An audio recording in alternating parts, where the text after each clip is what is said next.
Anvita from UKG A section.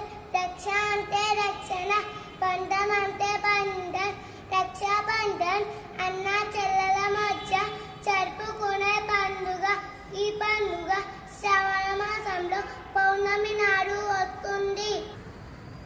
అక్క లేదా చెల్లెలు తమ అన్నకి లేదా తమ్ముడికి నుదిటిపై తిలకం తిట్టి పంచేతికి దారం పట్టి కడతాడు. తర్వాత మంగళహారతి ఇస్తాడు. సోదరుడు సోదరికి రక్షగా ఉంటానని మాట ఇస్తాడు. సోదరుడు సోదరికి కానుకలు ఇస్తాడు. ఇది అన్న చెల్లెలకు ఒక అందమైన పండుగ. ఇది శ్రావణ మాసంలో పౌర్ణమి నాడు